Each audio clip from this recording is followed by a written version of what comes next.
IPS यानी Indian police service बहुत बड़ी पोस्ट है और एक आईपीएस ऑफिसर बनना लोगों का सपना होता है, क्योंकि इस पोस्ट को पाने के लिए लोग कड़ी मेहनत करते हैं, लेकिन फिर भी कुछ लोग इसमें सफल नहीं हो पाते और कुछ लोग ये नहीं जानते कि आईपीएस ऑफिसर बनने के लिए और इसके लिए किन किन चीजों की जरूरत होगी। तो नमस्कार दोस्तों, आप सभी का स्वागत है और आज के इस वीडियो में हम आपको बताएंगे कि आईपीएस ऑफिसर कैसे बने, आईपीएस बनने के लिए क्या क्या योग्यता होनी चाहिए, आईपीएस ऑफिसर बनने के लिए कौन से एग्जाम आपको देने होंगे और इसके लिए शारीरिक योग्यता क्या होनी चाहिए। आपको इन्हीं सारे सवालों के जवाब आज मिलेंगे। आईपीएस का फुल फॉर्म है इंडियन पुलिस सर्विस। एक आईपीएस ऑफिसर बनना इतना आसान नहीं है। इसके लिए आपको काफी सारे एग्जाम्स पास करने होते हैं, फिजिकल टेस्ट देना होता है, ट्रेनिंग होती है और भी कई सारे टेस्ट होते हैं।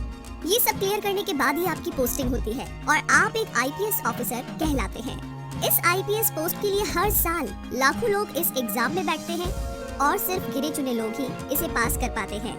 और ऐसा इसलिए होता है क्योंकि कुछ लोगों को आईपीएस बनने के लिए जो जो रिक्वायरमेंट होती है उनके बारे में अच्छे से पता नहीं होता है। तो ऐसे में आपको पता होना चाहिए कि आईपीएस के लिए योग्यता क्या है, कितनी हाइट चाहिए, कितना चेस्ट होना चाहिए, बहुत सारे और भी सवालों के जवाब पता होने चाहिए। तो आइए जानते हैं आईपीएस ऑफिसर एग्जाम की योग्यता क्या है। आईपीएस बनने के लिए आपकी उम्र 21 से 30 साल के बीच में होनी चाहिए, लेकिन यहाँ पर SC/ST कैंडिडेट के लिए 5 साल की छूट है।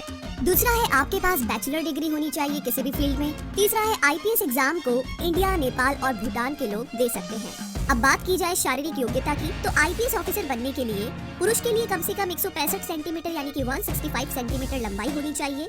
ये जनरल कैंडिडेट के लिए है। अगर आप SC और OBC कैटेगरी के हैं तो इसके लिए आपको कम से कम हाइट 160 सेंटीमीटर यानी कि 160 सेंटीमीटर होनी चाहिए। इसके अलावा 84 सेंटीमीटर चेस्ट यानी कि सीना होना चाहिए।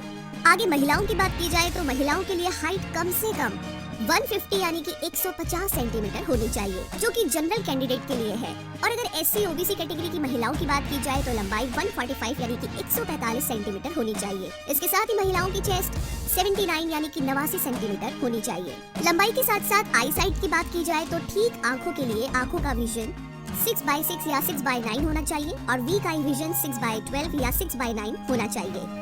तो ये कुछ रिक्वायरमेंट है जो कि एक आईपीएस ऑफिसर में होनी चाहिए। तो अगर आपके पास ये सब क्वालिफिकेशन और शारीरिक योग्यता है तो आप इस एग्जाम में बैठ सकते हैं और एक आईपीएस ऑफिसर यानी पुलिस ऑफिसर बन सकते हैं। तो आइए अब आगे जानते हैं कि कैसे आईपीएस ऑफिसर बने। पहला है 12वीं क्लास पास करें। एक आईपीएस ऑफिसर बनने के लिए सबसे पहले आपको 12th की परीक्षा पास करनी होगी। किसी भी स्ट्रीम से, साइंस, कॉमर्स या आर्ट सब्जेक्ट से हो, बस आपको सबसे पहले 12th पास करनी है। दूसरा है ग्रेजुएशन पूरी करें किसी भी कोर्स में। जैसे ही आप 12th पास कर लेते हैं तो इसके बाद अब आपको अपने हिसाब से जिस भी सब्जेक्ट में इंटरेस्ट है उसमें अपनी ग्रेजुएशन की डिग्री को पूरा कीजिए। एक आईपीएस ऑफिसर बनने के लिए ग्रेजुएट होना बहुत जरूरी है, तभी आप आईपीएस एग्जाम में बैठ सकते हैं। तीसरा है अब यूपीएससी एग्जाम के लिए अप्लाई करें। जैसे ही आपकी ग्रेजुएशन पूरी हो जाए तो इसके बाद यूपीएससी एग्जाम के लिए आप अप्लाई कर सकते हैं और आप चाहे तो फाइनल ईयर में भी इस एग्जाम के लिए अप्लाई कर सकते हैं। तो अगर आपको IAS, IPS, IRS जैसे एग्जाम देने हैं तो सभी के लिए आपको यूपीएससी एग्जाम देना होगा, क्योंकि यूपीएससी ही इन एग्जाम्स को कंडक्ट करता है और ये सबसे मुश्किल एग्जाम है। जैसे ही आप यूपीएससी एग्जाम के लिए अप्लाई कर देते हैं इसके बाद आपको 3 मेन एग्जाम को क्लियर करना होगा। सबसे पहला होता है प्रीलिमिनरी एग्जाम, दूसरा मेन एग्जाम और लास्ट में होता है इंटरव्यू। और ये सब क्लियर करने के बाद आपको ट्रेनिंग के लिए भेजा जाता है और आप एक आईपीएस ऑफिसर बन जाते हैं। चौथा है अब प्रीलिमिनरी एग्जाम क्लियर करें। यूपीएससी एग्जाम में अप्लाई करने के बाद अब आपको सबसे पहला एग्जाम क्लियर करना होगा जिसका नाम है द प्रीलिमिनरी एग्जाम। इसमें 2 पेपर होते हैं और दोनों ही ऑब्जेक्टिव वाले सवाल होते हैं, यानी कि 4 ऑप्शन वाले। तो दोनों पेपर 200-200 मार्क्स के होंगे। तो नेक्स्ट राउंड में जाने के लिए आपको इस एग्जाम को क्लियर करना होगा, जो कि बहुत ही जरूरी है। पांचवा है मेन एग्जाम क्लियर करें। जैसे ही आप पहले एग्जाम को क्लियर कर लेते हैं इसके बाद अब आपको मेन एग्जाम क्लियर करना होगा, जो कि बहुत मुश्किल होता है। इसमें आपको टोटल 9 पेपर देने होंगे, जिसमें आपको रिटन एग्जाम के साथ साथ इंटरव्यू भी देना होता है और ये थोड़ा मुश्किल होता है। इस एग्जाम को बहुत सारे लोग क्लियर नहीं कर पाते हैं। तो अगर आपको आईपीएस ऑफिसर बनना है तो आपको अच्छे से और एग्जाम में टॉप मार्क्स लाने होंगे।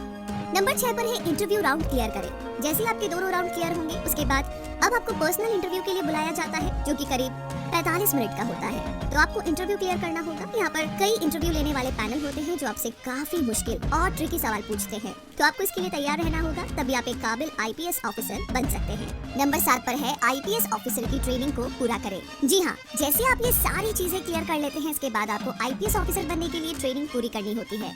तो इसके लिए आपको मसूरी और हैदराबाद जैसे शहरों में ट्रेनिंग के लिए भेजा जाता है। जैसे आपकी ट्रेनिंग पूरी हो जाती है उसके बाद पोस्टिंग दी जाती है। तो इस तरीके से आप एक आईपीएस ऑफिसर बनते हैं। और इन सारी बातों के साथ हमें पूरी उम्मीद है कि ये वीडियो आपके लिए काफी यूजफुल रहा और हेल्पफुल। तो अगर ये वीडियो पसंद आया है तो लाइक आप कर चुके हैं, थैंक यू सो मच। लेकिन लाइक करने के साथ साथ बाकी सब लोगों के साथ इस इन्फॉर्मेशन को शेयर करना बिल्कुल ना भूलें। साथ ही चैनल को सब्सक्राइब कीजिए और ऑलरेडी आपने कर लिया है तो बेल आइकन को प्रेस करना ना भूलें ऐसी और भी अपडेट्स के लिए। इसी के साथ इस वीडियो को देखने के लिए बहुत बहुत धन्यवाद।